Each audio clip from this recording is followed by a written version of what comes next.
자, 우리 옆 사람들과 인사 나누도록 하겠습니다. 사랑하고 축복합니다. 인사하겠습니다.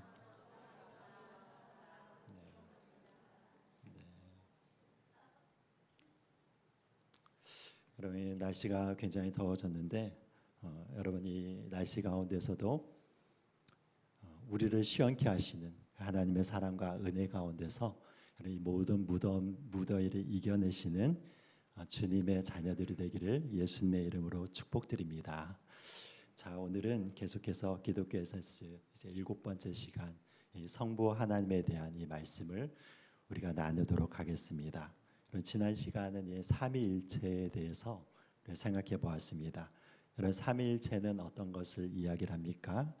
하나님은 한 분 하나님이시지만 성부 하나님, 성자 하나님, 그리고 성령 하나님으로 존재하시고 그분이 세 위가 계시지만 그분은 각각 모든 하나님의 영광을 같이 공유하시는 참 하나님이시다라는 것을 이렇게 이야기를 하는 것이죠. 그래서 여러분, 우리가 생각해 보았던 것은 성부 하나님께서는 우리의 구원을 위하여서 모든 계획을 세우시고 그리고 모든 일들을 진행시켜 나가시는 그런 크신 하나님이라는 것을 생각해 보았고, 성자 예수님은 우리의 구원을 위해서 이 땅 가운데서 구원 사역을 이루시면서 십자가에 달려서 희생하시고 그리고 부활하심으로 우리의 모든 죄를 사하시고 우리의 모든 구원 사역을 온전히 이루신 하나님이심을 보았습니다.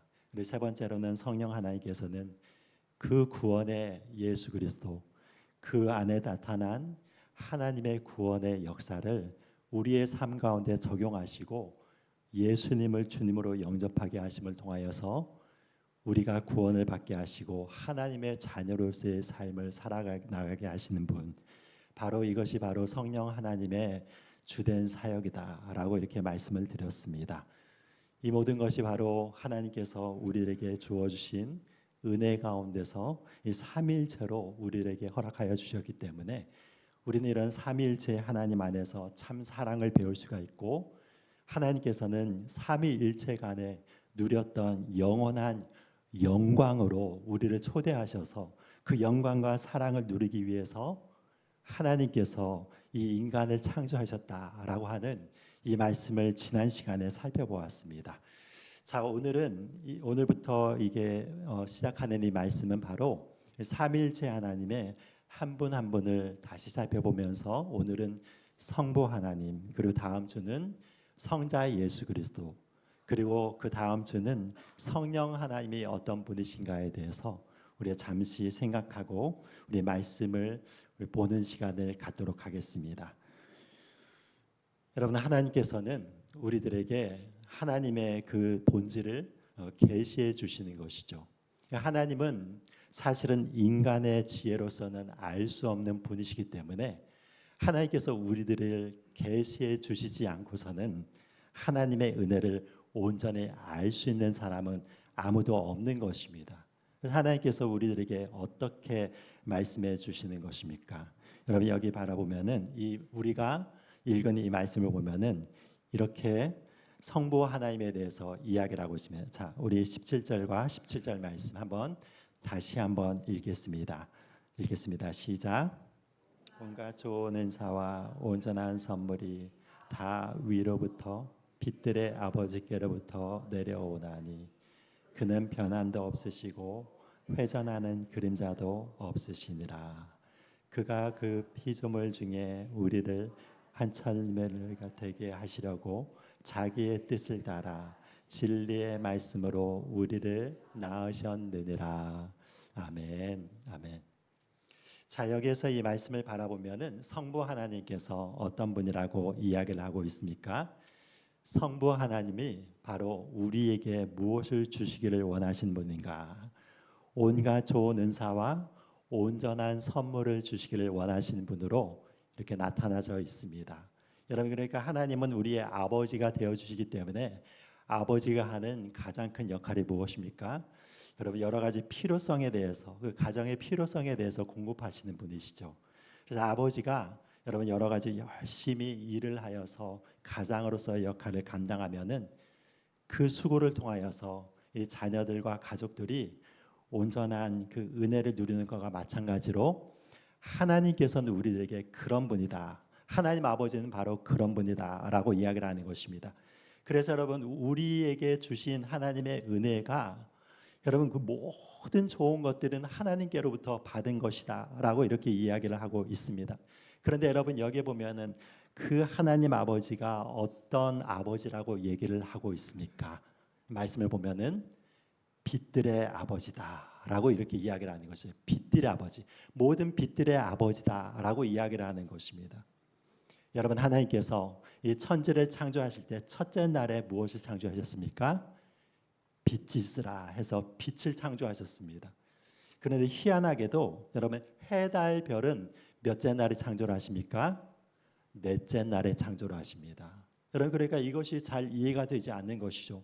분명히 빛이 있으라 해서 첫째 날에 빛을 창조하셨고 그리고 저녁이 되고 아침이 되니 첫째 날이다. 저녁이 되고 아침이 되니 둘째 날이다. 셋째 날이다.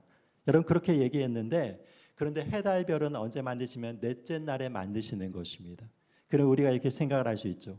그러면 거기에서 어떻게 저녁과 아침을 가를 수가 있고 거기에서 나타나는 빛은 어떤 빛인가 라고 이렇게 생각할 수 있지 않습니까? 그런데 이 말씀을 바라보면은 하나님이 어떤 분이시라고 얘기하고 있습니까?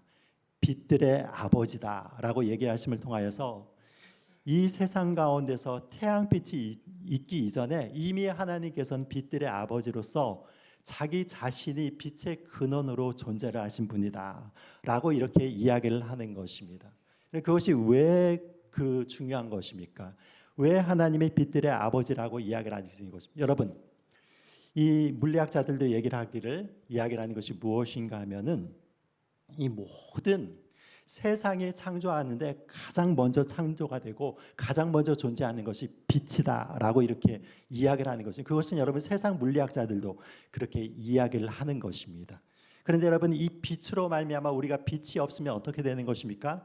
모든 에너지도 없는 것이죠. 그리고 우리가 지금 현재 빛이 없으면 지금 예배도 드릴 수 없고 이 깜깜한 어둠 가운데서 어떤 것을 볼 수가 없으면 우리가 생존조차가 없어지는 것입니다. 여러분 그러니까 여기에 있어서 이 모든 빛들의 아버지라고 얘기하는 것은 무엇을 이야기를 하는 것입니까? 모든 생명의 근원이시고 모든 에너지의 근원이시고 모든 것을 진리로 밝히 보여주시는 하나님이신데 여러분 그 모든 진리와 그리고 모든 생명과 모든 에너지와 힘이 누구라고 이야기를 하는 것입니까? 바로 하나님 아버지께로부터 나오는 것이다 라고 이야기를 하는 것입니다. 그런데 여러분 우리가 빛을 가만히 살펴보면 빛에도 밝기가 있는 것을 알고 있죠. 그래서 희한하게도 여러분 빛을 이렇게 보면은 사실 빛 가운데서도 좀 거뭇거뭇한 이런 어둠들이 섞여 있는 빛이 있습니다. 그렇지 않습니까? 빛이 좀 캄캄한 빛도 있고 밝은 빛도 있고 어떤 빛은 여러분 노란색의 빛이 있고 흰색의 빛이 있고 파란색의 빛이 있고 빨간색의 빛이 있고 이런 빛들도 굉장히 빛깔이 다양하게 나타나는 것을 우리는 알고 있습니다. 그런데 우리가 볼 수 있는 가장 빛나는 빛은 사실 어떤 빛입니까? 지금 눈으로 보기에는 이 태양빛 같은 빛이 가장 빛나죠. 그런데 어떻습니까, 여러분? 그 태양빛을 여러분들이 한 앉아서 그 똑바로 한 3분 정도 여러분 쳐다본다고 생각해 보십시오. 그러면 어떻게 되는 것입니까? 여러분 시력이 막 뚝뚝뚝뚝 떨어지는 것이죠. 저도 이게 안경을 끼기 시작한 것이 중학교 때였는데 중학교 때 이제 열심히 공부하다 보니까 그때 고등학교에 좀 시험 쳐 가는 고등학교를 이제 지원을 했기 때문에 떨어지지 않으려고 정말 열심히 공부했습니다. 하루에 2시간씩 자면서 중3 때 그렇게 공부를 한 기억이 있는데 그때 이제 스탠드를 딱 켜놓고 깜깜한 어둠 가운데서 스탠드를 켜고 이렇게 공부를 했어요. 어떻습니까? 스탠드가 빛이 오른쪽 눈에만 이렇게 쏟아져 들어왔습니다. 그래서 지금 엄청나게 지금 눈이 이렇게 짝짝이가 됐습니다, 여러분. 이 안경 두께가 완전히 달라서 이렇게 눈이 이렇게 짝짝이가 됐는데 무엇입니까? 빛이 여러분 그렇게 강렬하게 비치게 되면은 우리의 눈을 멀 뿐만이 아니라 사실은 하나님은 빛들의 아버지라고 하셨기 때문에 우리가 하나님을 뵙는 순간에 우리의 존재는 어떻게 되는 것입니까? 타들어가는 것이죠.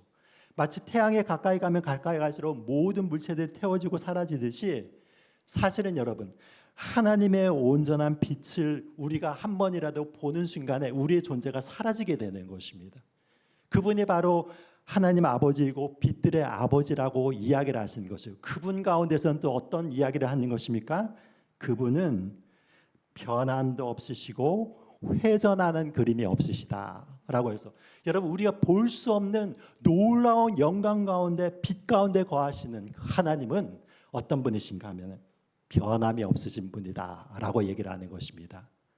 여러분 변함이 없다는 것은 무엇을 이야기를 하고 있습니까? 하나님의 성품은 동일하다는 것이죠. 여러분 하나님의 성품은 처음부터 끝까지 모든 것들이 하나님의 완전함 가운데서 그 성품을 유지하고 계신다는 것입니다. 사람은 어떻습니까? 약속을 하고 해도 여러분 이게 말을 바꿀 수가 있고 우리가 불리해지면 그걸 안 했다고 하고 그것을 여러 가지 것들을 부정하는 것들을 많이 보게 되는데 하나님은 그런 분이 아니시라는 거죠. 하나님은 여러분 인자가 아니시기 때문에 식언치 아니하신다.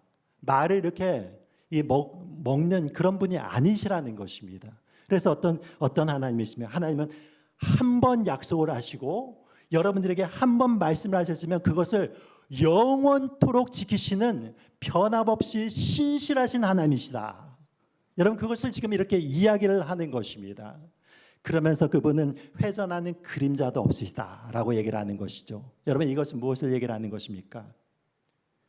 빛 가운데서도 여러분 어두운 빛에 거하면은 그 어두운 빛 가운데서도 약간의 여러분 이렇게 그림자 같은 그 어두움을 발견할 수가 있는 것이죠.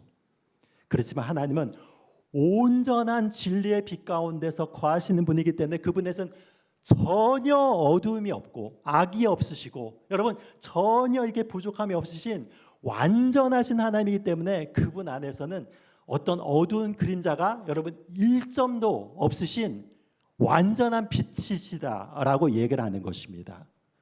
여러분 그분이 어떤 분이십니까? 하나님이신 것입니다. 여러분 그 하나님께서 우리들에게 어떤 하나님으로 계시됐다고 이 말씀에 보면 얘기하고 있습니까? 온갖 좋은 은사와 온전한 선물이 다 위로부터 빛들의 아버지로부터 우리에게 내려주신 분이다. 여러분 그렇게 완전하신 하나님, 그렇게 여러분 신실하신 하나님, 그리고 그 약속을 반드시 지키시는 온전한 빛 가운데 거하시는 하나님께서 하늘에 속한 모든 신령한 축복을 우리들에게 나눠주시기를 기뻐하시는 하나님이다 라고 이렇게 이야기를 하는 것입니다. 여러분 이것이 얼마나 놀라운 진리입니까? 세상 사람들 가운데서는 지금도 여러 신들을 많이 섬기고 있죠. 여러분 그래서 이 신들이 어떤 신을 섬기느냐에 따라서 그 인생이 결정이 되는 것을 우리가 알고 있습니다. 제가 이번에 어떤 그 기사를 한번 본 적이 있는데 여러분 이번에 월드컵을 하지 않았습니까? 그런데 이제 그 중앙아시아 지역, 특별히 멕시코 지역 그 근처에 있는 그 중앙아시아 지역 가운데서 고대로부터 이 축구 경기 같은 것이 있었다고 합니다. 근데 그 축구 경기가 굉장히 잔인한 경기인데 어떻게 진행이 되는가 하면 공이 고무공인데 한 3에서 4kg 정도 되는 고무공을 가지고 발로 차고 이렇게 다니는 것이죠. 여러분 생각해 보십시오.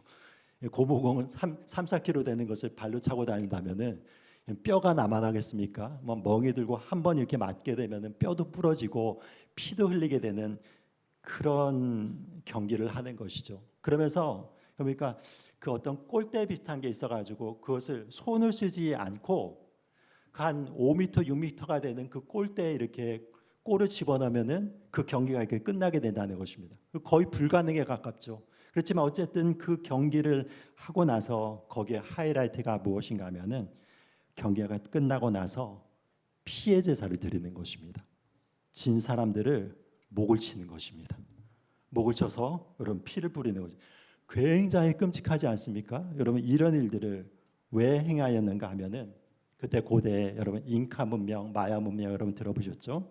이런 문명 가운데서는 어떤 것을 믿고 있었는가 하면은 모든 에너지의 근원이 이 태양인데 여러분 태양을 떠오르게 신들이 이렇게 떠오르게 하면은 엄청난 에너지가 필요하지 않습니까? 그래서 그 에너지를 공급을 받기 위해서는 가장 에너지에 가장 소중한 그것이 피인데, 피가 이 땅 가운데 뿌려지고 그 신들에게 이 피가 바쳐졌을 때 그 신들이 그 피의 힘을 가지고 태양을 떠오르게 하고 그걸 통해 가지고 여기에 비를 뿌리게 하고 농작물을 자라게 하고 그런 일을 행한다라고 믿었죠.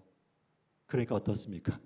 여러분, 이런 세계관을 갖고 있었기 때문에 그런 신을 섬기는 그런 마야라든지 잉카 문명 같은 경우에 사람을 여러분이 죽여가지고 피를 뿌리고 땅에 피를 뿌리고 그들에게 인신자를 바치고 이런 신을 섬겼기 때문에 수없이 많은 사람들이 여러분 희생을 당하다 아닙니까?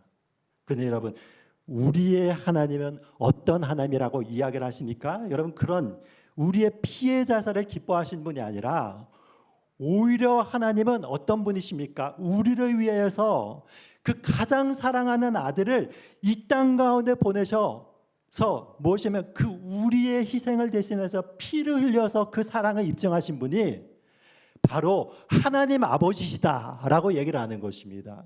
여러분, 그 하나님이 우리를 사랑하여 주셔서 그 구속의 은혜를 내려주셔서 예수 그리스도 안에 있는 모든 풍성한 은혜를 우리들에게 내려주시기를 기뻐하시는 아버지 하나님이시다.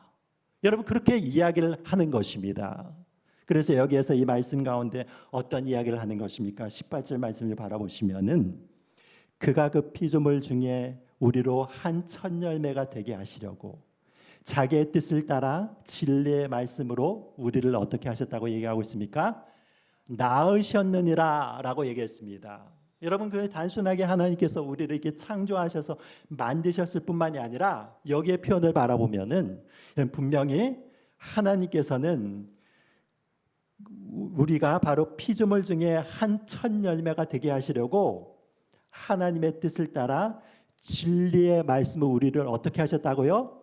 낳았다라고 이렇게 이야기를 하는 것입니다. 여러분, 한 사람 한 사람 하나님께서 그 힘을 다하고 수고를 다하셔서 여러분들이 이게 해산의 수고를 감당하시면서 여러분 한 사람 한 사람을 축복을 허락하기 위해서, 그리고 여러분들을 하나님의 자녀로 삼기 위해서 하나님께서 낳으셨다라고 한 그런 표현을 하는 것입니다. 여러분, 때때로는 전도하다 보면 이런 사람들을 만날 수가 있습니다. 예수 믿으세요, 하나님 믿으세요 하면은 어떤 사람들을 만날 수 있습니까? 나는 그런 거 믿고 싶지 않습니다. 내가 내 인생을 가지고 살아나가고 나는 내 힘을 가지고 개척해 나가야 되는데 나는 내 인생에 하나님 필요 없습니다. 하나님 필요 없고 나는 내 힘과 내 주먹을 믿겠습니다. 여러분, 이런 식으로 반응하신 분들 많이 만나죠. 이런 분들의 특징이 무엇인가 하면은 여러분, 하나님을 방해꾼 정도로 생각을 하는 것이죠. 하나님은 인생 가운데서 하나님을 인정하는 순간에 어떤 일이 일어납니까?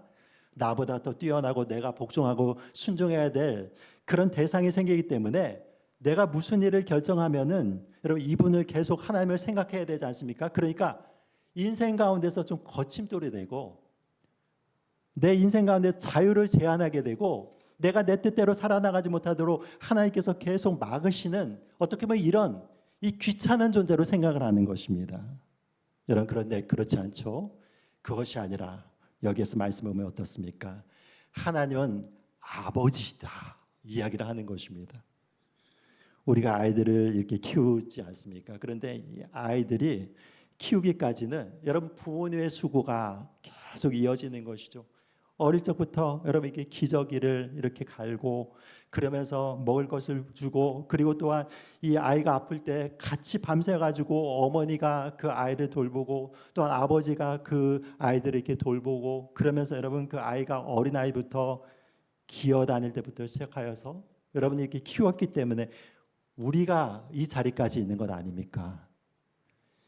하나님이 바로 그런 분이라고 얘기를 하는 것입니다. 여러분, 하나님을 인정함을 통하여서 우리의 인생에 방해가 되는 분이 아니라 하나님은 아버지가 되어주셔서 우리를 보호하시기를 원하고 지키시기를 원하고 가장 좋은 것을 주시기를 원하시는 하나님이다 라고 이렇게 이야기를 하는 것이죠. 지난주 이제 예배를 잠깐 이렇게 마치고 나서 이제 새신자 되시는 분과 잠깐 이렇게 이야기를 나누고 있는데, 지금 현재 우리 교회에 나오셔서 열심히 신앙생활을 하신다고 하니까 거기에서 아시는 한 교수님이 책을 하나를 이렇게 주시면서 니체의 책을 주셨다라고 이렇게 얘기를 들었습니다. 그러면서 이거 한번 읽어보라고 이야기를 하면서 그 서울대 교수가 지은 니체에 대한 책이라고 하면서 그를 건네주었다고 합니다. 여러분 니체에 대해서 들어보셨습니까? 제가 이게 철학을 했기 때문에 이 니체의 철학에 대해서도 조금은 알고 있습니다. 근데 니체가 주장하는 것은 무엇인가 하면은 우리 인생이 내가 주체가 돼서 나의 운명과 나의 삶을 스스로 개척해 나가야 된다는 것입니다.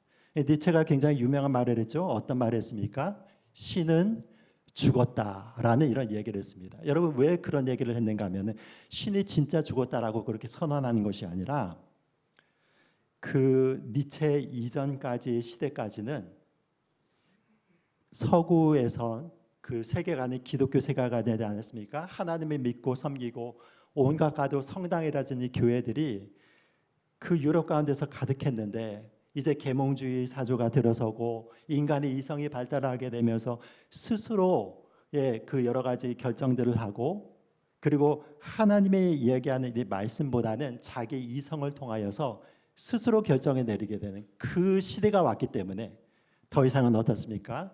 기독교가 이전의 힘을 발하지 못하게 된 것입니다. 기독교가 전에는 여러분 그 무소불위의 힘을 가지고 유럽을 지배했지만 이제 새로운 시대가 열림을 통하여서 더 이상 기독교의 윤리라든지 기독교의 진리가 모든 사람들의 보편적인 진리가 되지 못하였던 것이죠. 그러면서 그 시대로 진입함을 통하여서 이제는 더 이상 기독교가 그런 시대를 열어가지 못하고 기독교의 시대는 저물었다는 의미에서 신은 죽었다라고 이렇게 이야기를 한 것입니다. 그러면서 니체는 어떤 이야기를 하는 것입니까? 너는 이제 더 이상 외부에서 여러 가지 결정이라든지 외부에서 윤리적인 잣대를 가지고 자기 자신을 제한하거나 그거에 따라가는 삶이 아니라 네 스스로가 주체가 되어서 너의 생각을 가지고 그 운명을 개척해 나가라. 그래서 너는 나약하면 안 된다. 그래서 다른 사람에게 동정을 받을 필요도 없고 자기 자신이 주체가 되어서 삶의 주체에 대해서 결단을 내면서 그 운명을 거슬러 올라가면서 자기의 온전한 삶을 살아나가는 자, 그것이 바로 진정한 인간됨이다 라고 얘기해서 여러분 그런 사람은 누구라고 얘기하는 것입니까? 초인이다 라고 이렇게 이야기를 한 것입니다. 그런데 여러분 니체의 삶 가운데서 아주 결정적인 그런 사건이 하나가 터집니다. 그 사건이 무엇인가 하면은 니체가 어느 날에 길거리를 이렇게 겨울철에 걸어가고 있었는데 어떤 한 그 마부가 말을 부르면서 이렇게 가는 것입니다. 그런데 그 말이 늙고 노쇠를 하여가지고 뒤에는 무거운 짐들이 많이 실려 있는데 더 이상 여러분 이게 갈 수 있는 힘이 남아있지 않는 것입니다. 그러니까 이 마부가 그걸 보면서 어떻게 하는 것입니까? 긴 책지를 가지고 그 말을 여러분 사정없이 때립니다. 사정없이 피가 나도록 때리는 걸 보면서 그걸 바라보면서 니체의 마음 가운데 깊은 곳에서 무엇이 올라오는가 하면은 여러분 그 늙은 말에 대한 그 연민이 갑자기 확 올라오는 것입니다.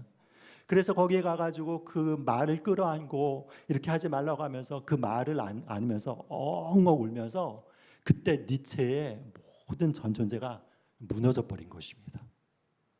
그 다음에 여러분 니체가 병이 걸려가지고 한 10여 년 동안에 침상에 누워 있으면서 어머니께 얘기를 한 거죠. 어머니 저는 잘못 살았습니다. 그것은 무엇입니까? 전에는 니체가 자기의 힘대로 여러분 초인대로 자기 결정에 따라서 의지를 가지고 이 세상을 거쳐가고 운명을 개척해 나가는 것이 진정한 삶의 의미라고 생각했는데 이렇게 바라보니까 정말 미물 가운데서 그렇게 고통 가운데 있는 자들을 이렇게 돌보고 그리고 약한 그런 동물이라 할지라도 여러분 사랑하는 것이 진정한 인간됨의 본질이라는 걸 깨달은 것이죠. 여러분 그러고 나서 이 니체가 이제 그 이후로 정신이 이렇게 분열증이 일어나고 여러 가지 그것으로 인해서 그 삶을 비참하게 마감한 것을 우리는 확인할 수 있는 것입니다. 여러분 하나님께서 우리들을 사랑하신다는 것은 무엇입니까? 우리가 연약하기 때문에 여러분, 우리의 인생에 하나님이 없이는 우리의 삶을 온전히 살아나갈 수 없는 존재라는 것을 하나님께서 너무나도 잘 아시기 때문에 너는 나를 의지해라 라고 얘기를 하는 것이죠. 나는 빛들의 아버지로 모든 만물 가운데 아버지로 너 가운데 함께하면서 네가 비참하고 어려울 적에 나를 구하고 나를 사랑하고 나에게 찾아온다면 나는 자비로운 아버지로서 너에게 가장 좋은 것을 주기를 언제든지 원하는 마음을 갖고 있는 그런 자비로운 아버지다라고 이렇게 이야기를 하는 것입니다. 여러분, 그것이 무엇입니까? 예수님께서 탕자의 비유 가운데서 말씀하시는 것 아닙니까? 그렇게 아버지를 떠나서 허랑방탕하고 그리고 또한 여러 가지 기생과 그리고 쾌락에 따라 가지고 자기의 모든 재산을 탕진한 그 아들이 이제는 아들의 자격이 아니라 종 중에 하나로 받아달라고 마음과 비참한 마음을 가지고 터덜터덜 들어 나갔을 때 아버지는 여러분 저 바깥에서부터 아들을 바라보면서 반가워가지고 버선발로 뛰어나오시면서 끌어안고 여러분 울었을 것입니다. 그러면서 여러분 입을 맞추고 그 더럽고 꾀죄죄한 그 얼굴에 여러분 입을 맞추고 가락지를 끼고 좋은 옷을 입혀주고 그리고 그를 위해서 살찐 송아지를 잡아서 잔치를 벌이시는 그런 자비로운 마음을 가지신 분입니다. 그분이 누구라는 것입니까? 바로 하나님 아버지라는 것이죠. 여러분, 하나님께서는 그런 아버지가 되셔서 우리를 항상 사랑으로 안으시고 우리 회개하고 돌아오는 자들을 그렇게 좋은 은혜로 입혀주시기를 원하는 하나님이시라는 것을 말씀하고 있는 것입니다. 여러분, 그 하나님은 어떤 분이십니까? 여러분, 그 하나님은 우리에게 그런 사랑을 베푸시는 하나님과 동시에 그분은 어떤 거룩하신 하나님이시죠. 그래서 하나님의 가장 큰 속성이 무엇이 있습니까? 여러분, 하나님께서는 거룩하시고 그리고 하나님은 사랑의 하나님이시고 공의의 하나님의 그 속성을 갖고 계신 것입니다. 우리 그 말씀을 좀 띄워주십시오. 네, 그 다음 말씀. 네. 우리 한번 이 말씀 읽겠습니다. 시작. 주의 보좌의 기초라. 인자와 진짜와 하나님의 사랑이 우리에게 나타나는 바 되었으니 하나님이 자기의 독생자를 세상에 보내심은 그로 말미암아 우리를 살리려 하심이라. 나는 너희의 하나님이 되려고 너희를 애굽 땅에서 인도하여 낸 여호와라. 내가 거룩하니 너희도 거룩할지어다. 아멘. 아멘. 자, 하나님은 온전히 우리에게 그런 사랑을 내리시기를 원하시는 하나님이시지만 동시에 어떤 하나님이십니까? 하나님은 공의롭고 거룩한 하나님이십니다. 여러분, 그렇기 때문에 어떻습니까? 하나님의 그 사랑을 입어야 되는 자들은 하나님의 공의와 하나님의 거룩함을 덧입어야 되는 것입니다. 만약에 여러분 이 땅 가운데서 여러 가지 것들을 범죄한 자들을 그냥 사랑으로 품어준다고 해서 그 사람들에게 전혀 여러분 처벌을 내리지 않고 그 사람을 무조건적으로 용서해 주는 사회가 있다고 생각해 보십시오. 그러면 그 사회가 어떻게 되는 것입니까? 여러분, 그 사회는 질서가 잃어버리게 될 것이고 열심히 일한 자들이 마땅한 보상을 받지 못하고 이 도둑들이 이렇게 들어와서 그 모든 것을 훔쳐갔을 때도 그것을 사랑으로 품어준다면은 그 사회 질서가 무너질 것입니다. 여러분, 그러니까 하나님은 반드시 어떤 분이십니까? 죄에 대해서는 벌을 하시는 하나님이신데, 그런데 여러분 그 하나님의 공의를 이루기 위해서 어떻게 하셨다는 것입니까? 바로 하나님이 자기의 독생자를 세상에 보내셔서 그로 말미암아 우리의 죄를 사하심으로 인하여서 우리를 살리려 하시는 그 사랑을 보여주셨다는 것입니다. 여러분, 이 사랑의 은혜를 우리에게 허락하여 주신 분이 바로 성부 하나님의 사랑이라고 이야기를 하는 것이죠. 네, 그 하나님은 또한 어떤 속성을 갖고 계십니까? 그 하나님은 여러분 우리가 가는 모든 것 가운데서 우리와 함께 하신 분이시죠. 그것을 다윗이 시편 139편 말씀 가운데 이렇게 표현하고 있습니다.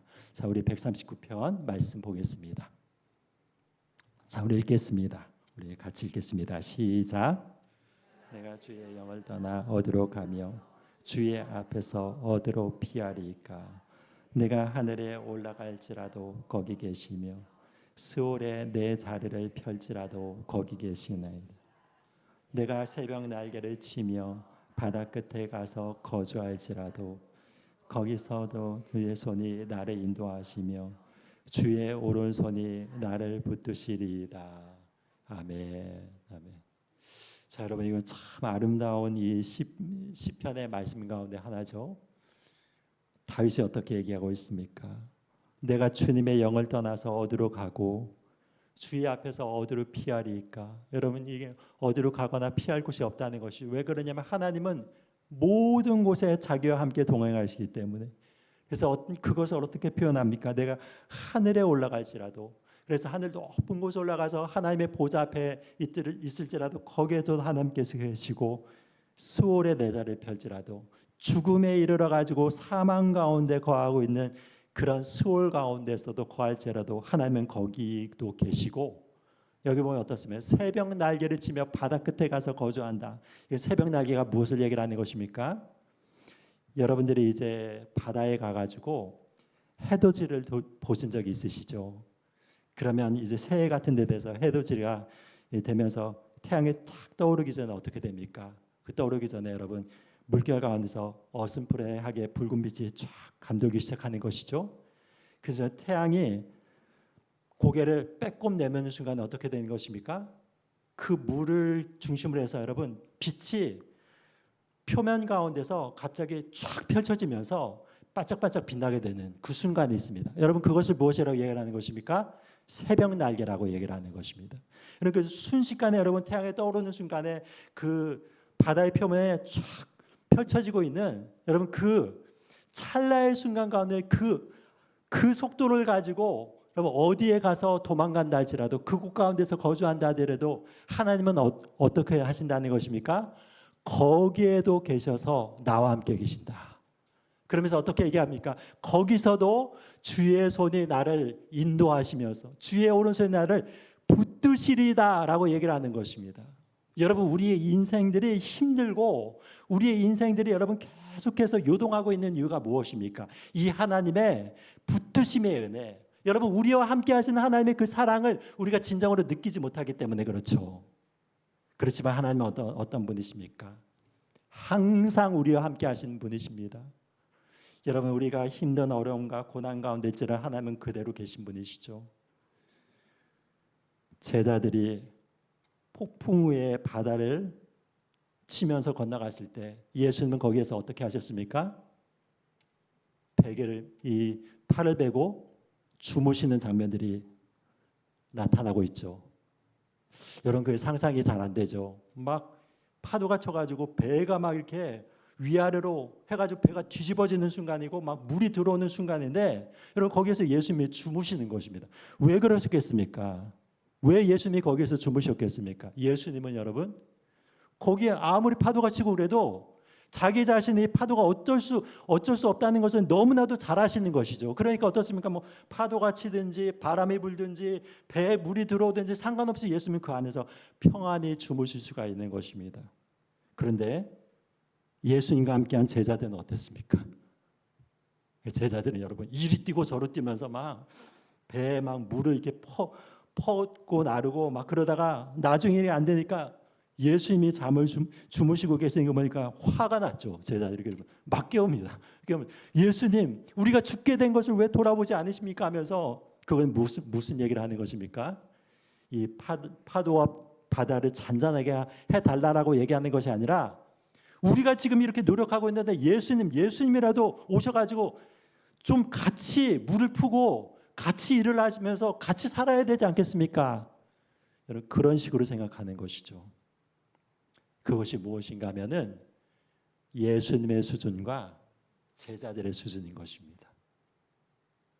만약에 여러분 우리의 삶 가운데 진짜로 하나님께서 이 다윗의 고백과 같이 하늘 위에 거할지라도 하나님이 함께 하시고 음부 가운데 내려갈지라도 하나님께서 함께 하시고 새벽 날개를 치면서 바다 끝에 거할지라도 하나님께서 거기에 계셔서 우리를 붙드시고 주의 손에 나를 인도하시고 주의 오른손에 나를 붙드신다는 것을 여러분 그것을 우리의 믿음 가운데서 그걸 고백할 수 있다면은 이 세상에서 어떤 것이 우리를 흔들 수 있겠습니까? 하나님 아버지께서 그런 분이라는 것입니다. 다윗 가운데서 여러분 하나님은 그런 분으로 나타났기 때문에 다윗이 어떤 어려운 순간 가운데서도 하나님을 의지하여서 그 삶을 승리의 삶을 살아나갔던 것을 확인할 수 있는 것이죠. 여러분 그래서 다윗이 마지막에 어떤 일을 하려고 했던 것입니까? 하나님의 성전에 봉헌하라고 했던 것입니다. 그래서 봉헌하려고 이스라엘에게 전체의 영을 내려서 예물을 바치게 하였는데 그 다윗이 경험한 그 하나님 그리고 다윗을 통하여서 이스라엘 전체 가운데서 하나님께서 베푸신 은혜가 너무나도 컸기 때문에 이스라엘 백성들이 자원하는 심령을 가지고 풍성한 예물을 통해서 하나님께 나온 것을 볼 수 있는 것이죠. 그 말씀이 역대상에 이렇게 나타나져 있습니다. 우리 말씀을 띄워주시죠. 자, 역대상 29장 말씀 다윗의 고백 한번 읽겠습니다. 시작. 주 앞에서 여호와를 송축하여 이르되 우리 조상 이스라엘의 하나님 여호와여 주는 영원부터 영원까지 송축을 받으시옵소서. 여호와여 위대하심과 권능과 영광과 승리와 위엄이 다 주께 속하였사오니 천지에 있는 것이 다 주의 것으로소이다. 여호와여 주권도 주께 속하였사오니 주는 높으사 만물의 머리심이니이다. 부와 기가 주께로 말미암고 또 주는 만물의 주제가 되어서 주의 권세와 능력이 있사오니 모든 사람을 크게 하심과 강하게 하심이 주의 손에 있나이다. 우리 하나님이여 이제 우리가 주께 감사하며 주의 영화로운 이름을 찬양하나이다. 아멘. 아멘. 자, 다윗의 마음 가운데 여러분 이 감격이 느껴지십니까? 일평생 동안 다윗이 하나님을 섬기는데 여러분 섬기면 섬길수록 하나님의 은혜와 사랑이 자기에서 쏟아지는 것을 보면서 다윗은 여러분 자기의 전심을 다해서 하나님께 무엇인가를 바치고 싶은 것입니다. 그래서 여러분 하나님께 이렇게 봉헌을 드리면서 온 이스라엘이 하나님의 성전을 짓는데 자기의 예물을 들고 나온 것이죠. 풍성한 예물이 모여졌습니다. 그러니까 그 예물을 보면서 다윗의 마음도 기뻐서 지금 하나님께 이렇게 영광을 돌리는 것이죠. 우리 조상의 이스라엘의 하나님 여호와여 주는 영원부터 영원까지 송축을 받으시옵소서. 여호와여 위대하심과 권능과 영광과 승리와 위엄이 다 주께 속하였사오니 천지에 있는 것이 다 주의 것이로소이다 하면서 여러분 그 마음 가운데서 전심을 다해서 하나님을 찬양하고 예배를 하는 것입니다. 여러분 우리가 이런 찬양을 하면은 하나님의 영광이 우리 가운데 내려오는 것입니다. 여러분 찬양의 능력이 있습니다. 여러분 우리의 마음 가운데서 그 마음을 실어서 다윗의 그 고백 가운데서 하나님께 드려지는 이 모든 영광을 통해서 하나님께서 그 영광을 받으시고 다윗에게 여러분 그 축복을 허락하여 주시는 것이죠. 오늘 이 시간에도 여러분들이 이렇게 예배를 드리는 이 순간 가운데 여러분 우리의 입술을 열어서 하나님의 위대하심을 찬양하고 하나님의 아름다움을 찬양할 때 여러분 그것이 바로 무엇이냐면 우리의 자녀들이 하나님의 은혜에 동참해서 여러분 그 은혜가 우리의 삶 가운데 흘러내려오면서 하나님의 영광과 축복이 우리와 동행하는 것을 깨닫는 것입니다. 그 영광을 받으실 하나님, 그 찬양을 받게 합당하신 하나님께 우리의 모든 전 삶을 들여서 온전히 영광을 돌리시는 저와 여러분들이 되시기를 예수 그리스도 이름으로 축복드립니다.